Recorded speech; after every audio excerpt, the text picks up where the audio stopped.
नमस्कार दोस्तों, स्वागत है आपका मेरे चैनल मैक्स सेवी में। और आज की इस वीडियो में हम बात करेंगे हीट एक्सचेंजर एनालिसिस के बारे में। लास्ट लेक्चर में हमने TL diagram of heat exchanger के बारे में समझा था।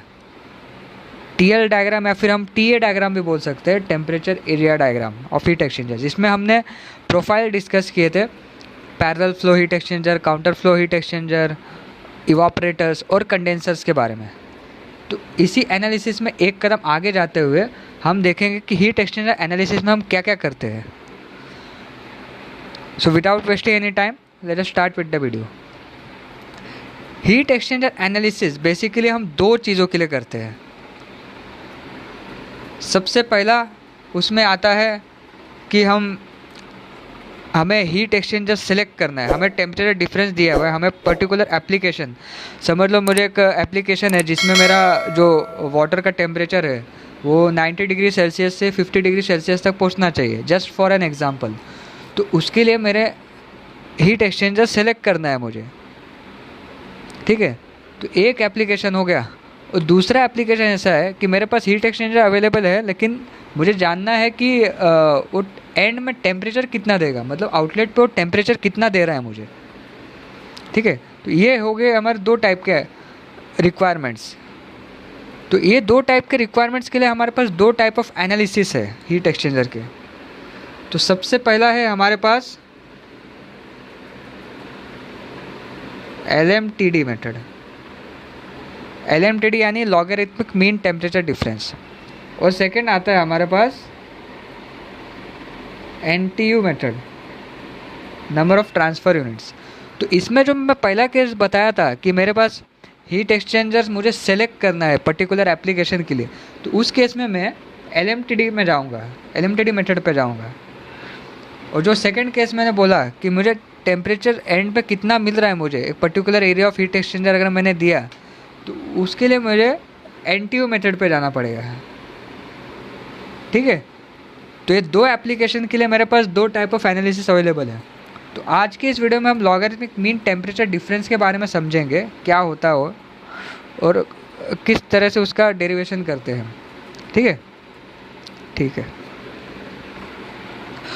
तो लॉगरिथमिक मीन टेम्परेचर डिफरेंस, पहले इसका डेफिनेशन देखते हैं क्या है, डेफिनेशन से हमें क्या समझ में आता है। Logarithmic mean temperature difference is defined as that temperature difference which, if constant, would give the same rate of heat transfer as actually occurs under variable condition of temperature difference। तो ये definition हो गया। आप इसे समझते हैं कि ये बोलना क्या चाहता है, ठीक है। दो स्लाइड्स में आगे जाता हूँ। लास्ट लेक्चर में मैंने आपको TL diagram of heat exchanger के बारे में समझाया था, ठीक है। ये पैरेलल फ्लो हीट एक्सचेंजर का ग्राफ है, अगर आपको याद होगा तो, क्योंकि एक साइड में टेम्परेचर मेरा TH1 है, TH1 मेरा इनलेट टेम्परेचर है, ओके। और जब एंड होता है तो TH2 मेरा आउटलेट टेम्परेचर है, मतलब TH1 से TH2 मेरा टेम्परेचर कम हो गया।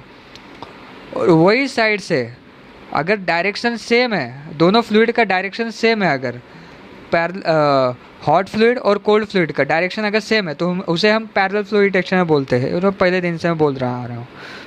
तो देखिए TH1 मेरा हॉट फ्लूइड ऐसे फ्लो हो रहा है यहाँ से, और कोल्ड फ्लूइड मेरा ऐसा फ्लो हो रहा है, ओके। तो इसलिए counter flow parallel flow heat exchanger हो गया। तो inlet temperature of hot fluid TH1 है और आउटलेट टेम्परेचर TH2 है। उसी तरह कोल्ड फ्लूइड का इनलेट टेम्परेचर TC1 है और आउटलेट टेम्परेचर TC2 है, ओके। अब मुझे एक बात बताइए, अब अगर कोई मुझे पूछता कि इस पॉइंट पे starting of the heat exchanger, जब जहाँ से स्टार्ट हो रहा है मेरा फ्लूइड, मतलब एंट्री हो रही है दोनों फ्लूइड की, हॉट फ्लूइड की और कोल्ड फ्लूइड की, क्योंकि दोनों का एंट्री एक सेम पॉइंट पे हो रही है। तो यहाँ पे अगर मुझे कोई पूछे कि भैया बताइए कि यहाँ पे टेम्परेचर डिफरेंस मेरा कितना है, तो आप फटाक से बोल देते कि मेरा टेम्परेचर डिफरेंस जो है वो है TH1 माइनस TC1। मतलब मेरा जो हीट ट्रांसफ़र हो रहा है ये दो टेम्परेचर डिफरेंस के अकॉर्डिंग मुझे मिलेगा, TH1 माइनस TC1, ठीक है। उसी तरह अगर मुझे कोई आउटलेट पे पूछेगा भाई ये आउटलेट पे कितना टेम्परेचर डिफरेंस मेरे मिल रहा है, मतलब कितना हीट ट्रांसफ़र हो रहा है मुझे बताइए, तो उसका मैं टेम्परेचर डिफरेंस में बताऊंगा TH2 माइनस TC2। ओके, मतलब अगर मैं ये टेम्परेचर डिफरेंस दे दूँ तो मुझे मालूम पड़ेगा कि कितना हीट ट्रांसफ़र मेरा हो रहा है। पर अगर मुझे किसी ने पूछा कि यहाँ पे कितना हो रहा है, इस पॉइंट पे कितना हो रहा है, तो मैं बताऊंगा कि TH माइनस TC हो रहा है, TH माइनस TC, TH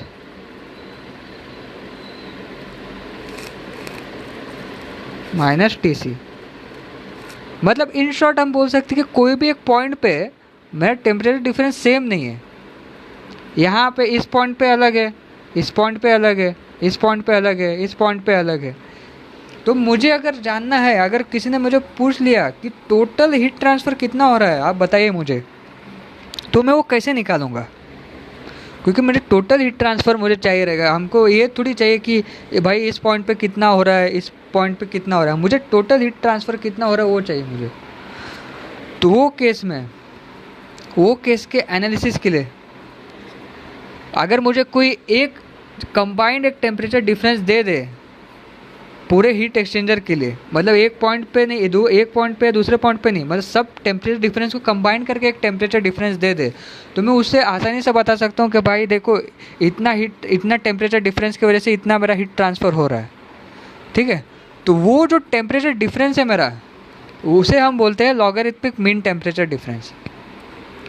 और लॉगरिथमिक क्यों बोल रहे हैं यहाँ पे लॉगरिथमिक? क्योंकि हमारा ग्राफ देखिए कैसा जा रहा है, ये वाले कर्व की वजह से उसे हम लॉगरिथमिक मीन टेम्परेचर डिफरेंस बोल रहे हैं। मतलब लॉग का हम मीन ले रहे हैं हर एक पॉइंट पे।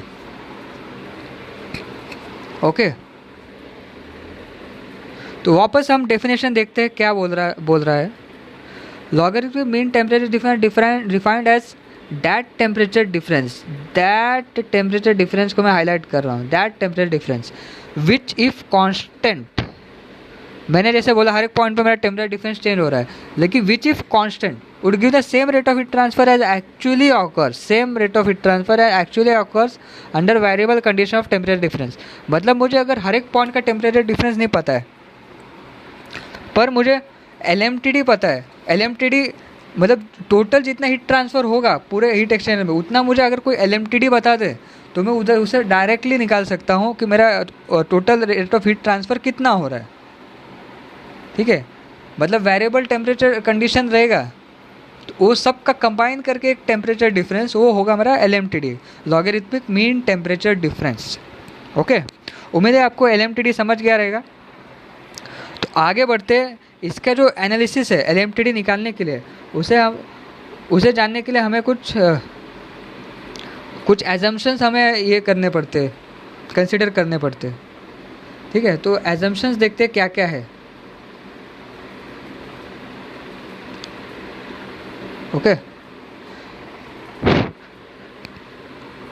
पहला एजम्पशन हमारा ये है कि overall heat transfer coefficient is constant TO। तो ओवरऑल हीट ट्रांसफर कोएफिशिएंट के ऊपर मैं एक डिटेल्ड वीडियो बनाऊंगा अगला। तो अभी शॉर्ट में समझ लेते क्या है ओवरऑल। अभी हीट ट्रांसफर कोएफिशिएंट क्या है? Ability of fluid to absorb heat from solid surface. ठीक है, अभी जब मैं फ्लूइड में हीट ट्रांसफर ये कर रहा हूँ, अभी हीट ट्रांसफ़र हो रहा है मेरा, समझ लो मेरा ये हीट एक्सचेंजर है, ये हो गया मेरा इनसाइड फ्लूइड वाला।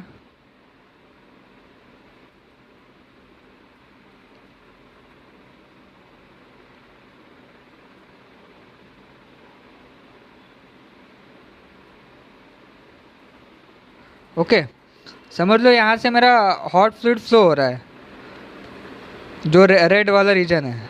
जस्ट फॉर एग्जांपल हॉट मैं यहाँ लिख देता हूँ H। ठीक है, और जो अंदर का साइड है मेरा, वहाँ से कोल्ड फ्लूइड फ्लो हो रहा है। ठीक है, तो अब ये दोनों का हीट ट्रांसफ़र होने के लिए कितने सारे रेजिस्टेंसेस मेरे आ रहे हैं। ठीक है, कितने सारे रेजिस्टेंसेस आ रहे हैं। तो सबसे पहला मैं बोलूँगा कन्वेक्शन,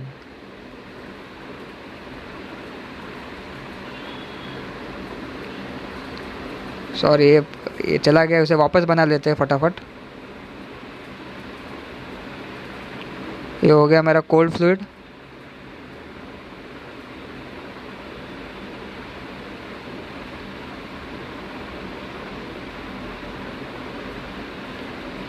ये हो गया मेरा हॉट फ्लूइड।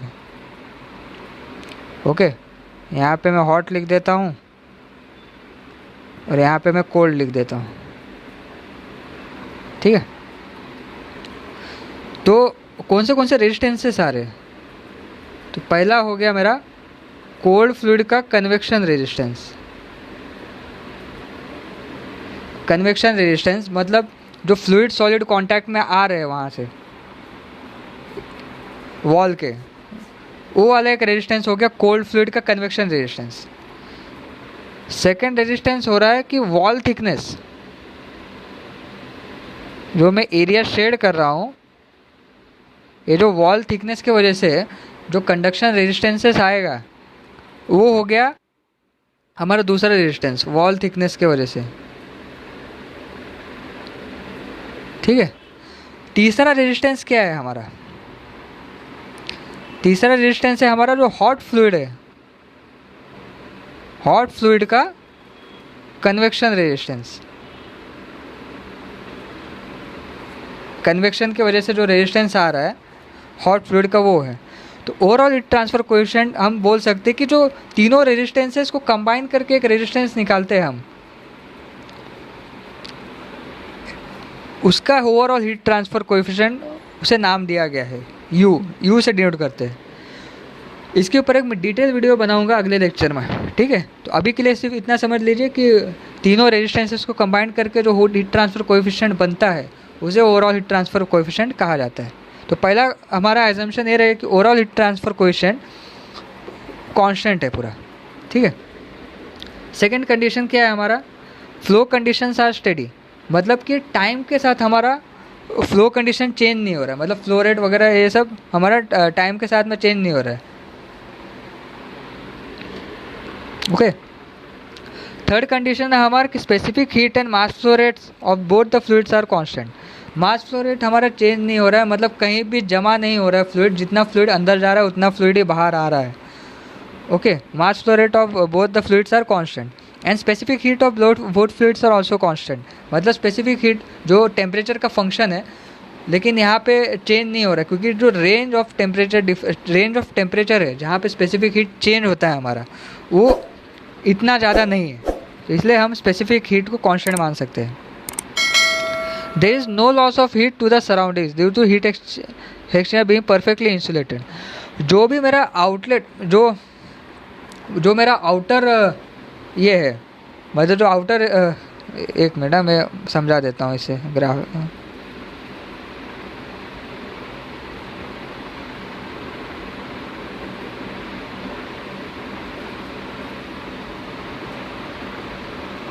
ये हमारा इनसाइड फ्लूइड हो गया, जो अंदर का फ्लूइड है।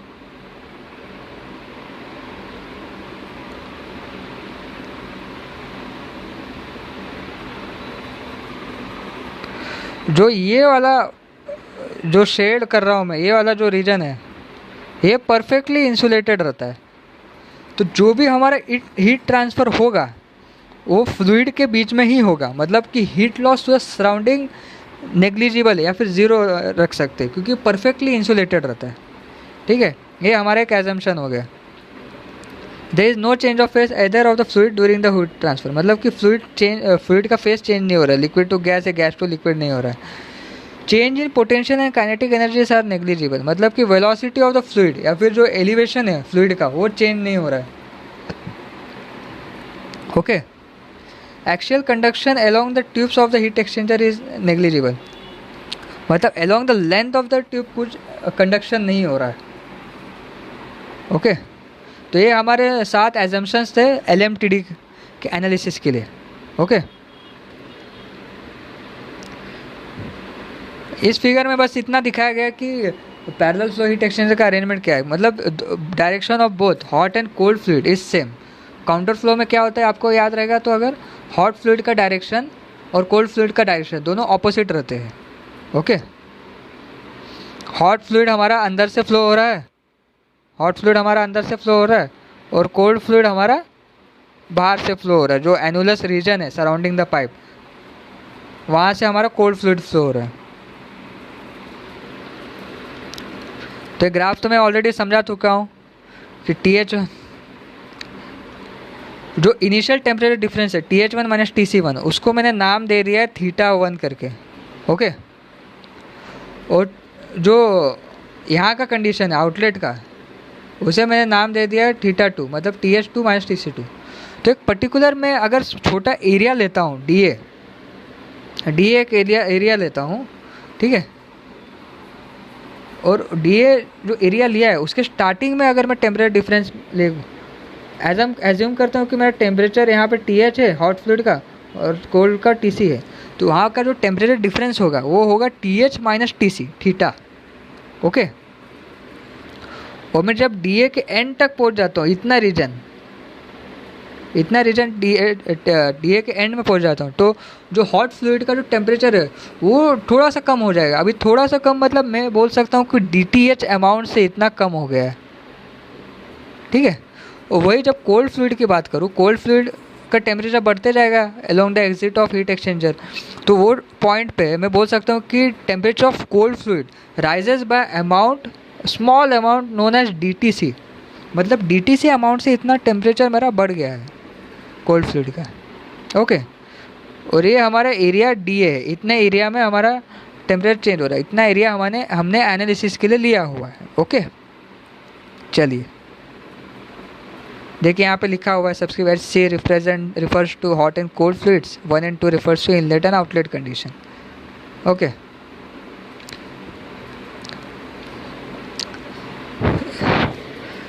तो वहाँ पे यही लिखा है, देखिए let us consider elementary area DA of the heat exchanger, जो छोटा एरिया हमने लिया है एनालिसिस के लिए। तो rate of flow of heat transfer through this elementary area is given by, ठीक है, जो हीट ट्रांसफ़र हो रहा है हमारा, जैसे कि मैंने बोला overall heat transfer coefficient combined heat transfer coefficient है, जो एक सब रेजिस्टेंसेस को मिला करके एक बनता है, ठीक है। तो आपने सुना रहेगा Q का जो फॉर्मूला है HA डेल्टा T कन्वेक्शन के लिए, ठीक है, HA डेल्टा T। तो यहाँ पे सेम लिखा गया है, खाली जो H हमारा जो हीट ट्रांसफर कोएफिशिएंट है उसे रिप्लेस कर दिया गया है overall heat transfer coefficient U से। ओके, और ये मैं छोटा एरिया के लिए ले रहा हूँ, ठीक है, इसलिए यहाँ पे DQ लिया है। DQ मतलब स्मॉल एरिया के लिए कितना हीट ट्रांसफ़र हो रहा है, DQ एलिमेंट्री एरिया के लिए। U हमारा ओवरऑल हीट ट्रांसफर कोएफिशिएंट है जो कि पूरा कांस्टेंट रहेगा along the entire length of the heat exchanger. DA हमारा छोटा एरिया है, जितना एरिया को हम एनालाइज कर रहे हैं, और उतने एरिया में मेरा टेम्परेचर डिफरेंस क्या है,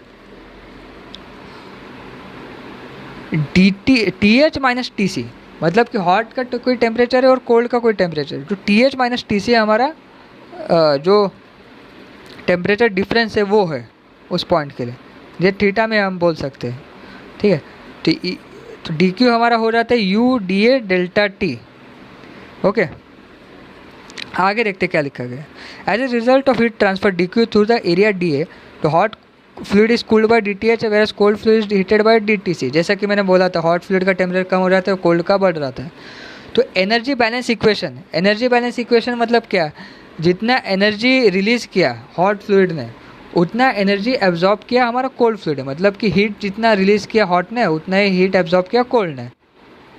तो एनर्जी बैलेंस अगर हम लगाते हैं यहाँ पे for area DA will be written as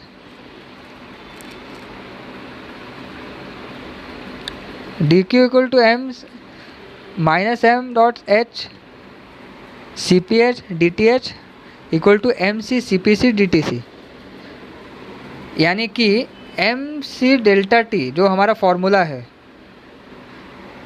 जिसमें M हमारा मास फ्लो रेट रहता है, C हमारा रहता है स्पेसिफिक हीट ऑफ फ्लूइड, और डेल्टा T रहता है स्पेसिफिक हीट, और डेल्टा T रहता है हमारा टेम्परेचर डिफरेंस।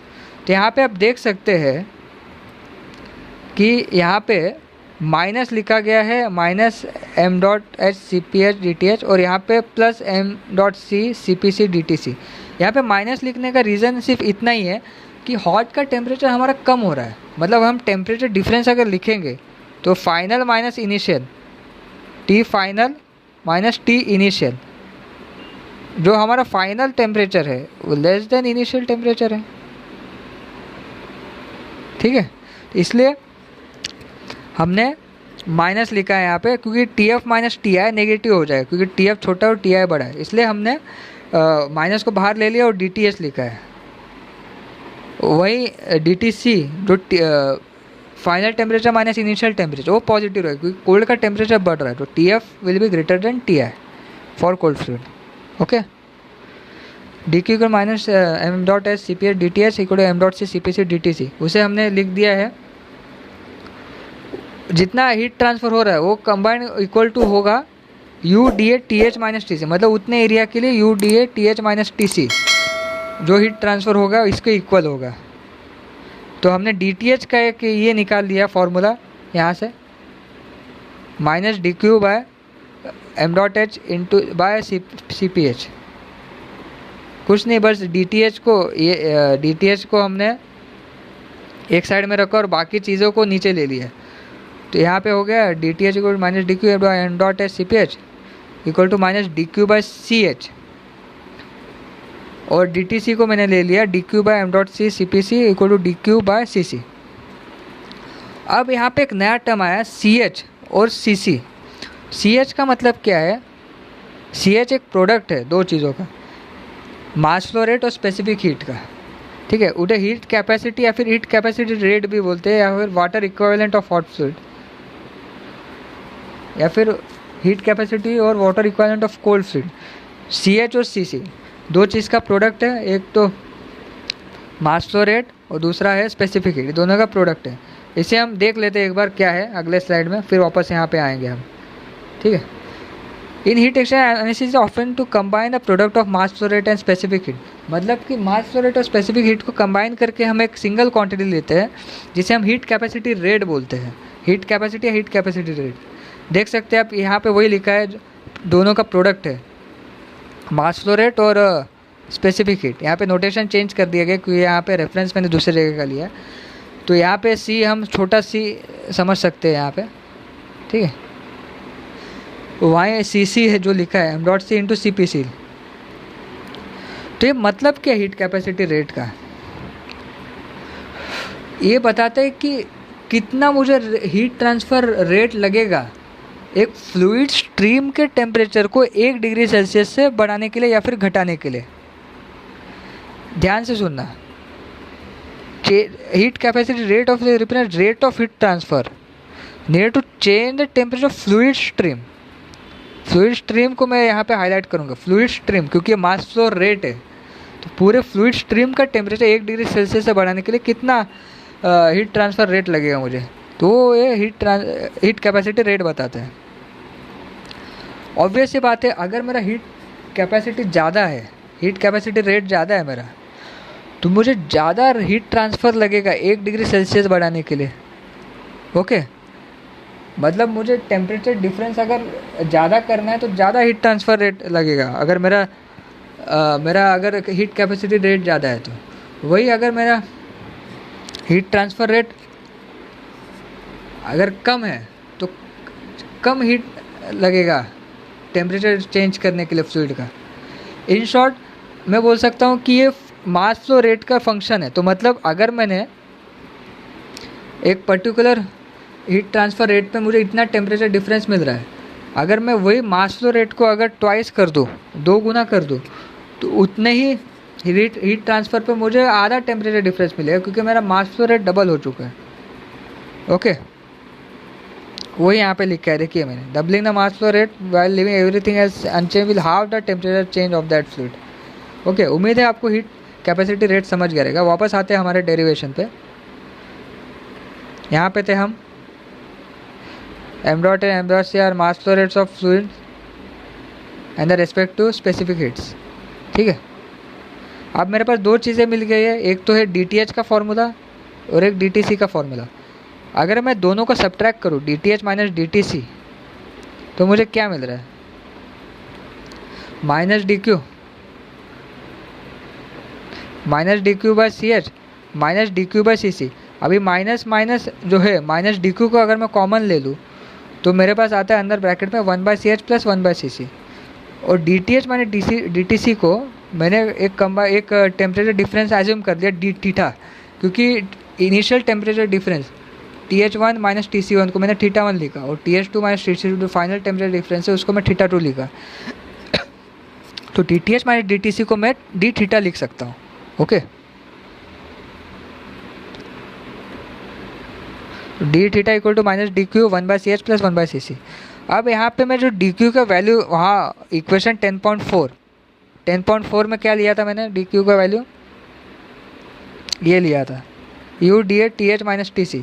ये मैं सब्स्टिट्यूट कर सकता हूँ वहाँ पे नीचे। ओके, यही मैंने सब्स्टिट्यूट कर लिया, देखो DQ के already UDA TH minus TC ये मैंने सब्स्टिट्यूट कर लिया वहाँ से, और 1/CH plus 1/CC as it is है।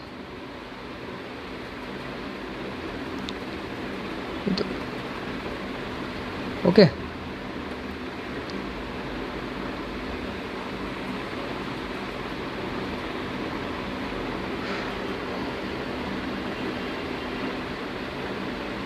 वही लिखा है मैं यहाँ पे, ड्यू थीटा वाला ही टर्म्स मैंने यहाँ पे एज इट इज़ लिए है। D theta equal to UDA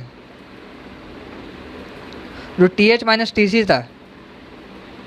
minus TC था उसको मैंने रिप्लेस कर दिया डी थीटा से। ओके, डी थीटा को minus UDA 1/CH plus 1/CC। अगर मैंने इसे नीचे ले लिया, थीटा को मैंने अगर नीचे साइड में ले लिया, क्योंकि ये तो एलिमेंट्री लेवल पे है अभी हमें इसे टोटल चाहिए, तो एलिमेंट्री टू टोटल के लिए हमें हमेशा इंटीग्रेशन में जाना पड़ता है। ठीक है, तो इसके लिए हम जो भी वेरिएबल्स है उसको एक साइड में ले लेते हैं जिसके रेस्पेक्ट में हम इसे इंटीग्रेट कर रहे हैं। तो थीटा को मैंने ये साइड में ले लिया जहाँ पे डी थीटा है, और ये साइड में DA को एज इट इज़ रखा। ठीक है, तो तो D theta by theta equal to minus UDA 1/CH plus 1/CC ये हमारा आ गया। अब हम इसे इंटीग्रेट करते हैं। अभी इंटीग्रेट करेंगे हम कहाँ से करेंगे, जहाँ हमारा इनलेट पॉइंट था और आउटलेट पॉइंट था वहाँ तक, इनलेट टू आउटलेट, मतलब A equal to 0 to A equal to A जो एरिया का रहेगा वो हो जाएगा। और थीटा को हम कहाँ से कहाँ इंटीग्रेट करेंगे, इनलेट टू आउटलेट, मतलब 1 to 2, 1 मतलब इनलेट और 2 मतलब आउटलेट। ठीक है, तो ये मैंने इंटीग्रेशन कर लिया along the limits 1 to 2 for theta and along the limits A equal to 0 to A equal to A for DA। Okay, अब यहाँ पे गौर करने वाली बात है, integration of 1/x of dx करेंगे हम, तो इसका आंसर आता है ln natural log of x। ठीक है, तो वही यहाँ पे किया गया है, 1/थीटा का इंटीग्रेशन नेचुरल लॉग लिया है थीटा 2/θ1। ओके, ये होगा लेफ्ट साइड का, और अलोंग द लिमिट्स 1 to 2 है, तो ln along the limits 1 to 2 है। ठीक है, तो हम लिमिट्स अगर डाल दे तो ln θ2 माइनस ln θ1 ऐसा आ जाएगा। ओके, अब लॉग का हमारा एक रूल है, log A minus log B अगर लेते हैं तो इसका आंसर हो जाता है log of A by B। Okay, मतलब डिफरेंस रहेगा log A minus log B, तो उसे हम log of A by B मतलब डिवीजन में ऐसा लिख सकते हैं। तो यहाँ पे वही लिखा गया है एग्जैक्टली, ln θ2 माइनस ln θ1 ऐसा लिखा है, तो ln ऑफ θ2/θ1 ऐसा करके लिख दिया है यहाँ पे। और राइट साइड में 1/CH मतलब 1/CC ये सब कांस्टेंट है, इसलिए हमने एक साइड में रखा गया है इसे। और अलोंग द इंटीग्रेशन में हम यू डी ए रखा है, यू भी कांस्टेंट है वैसे, तभी इसे अंदर ही रखा गया है।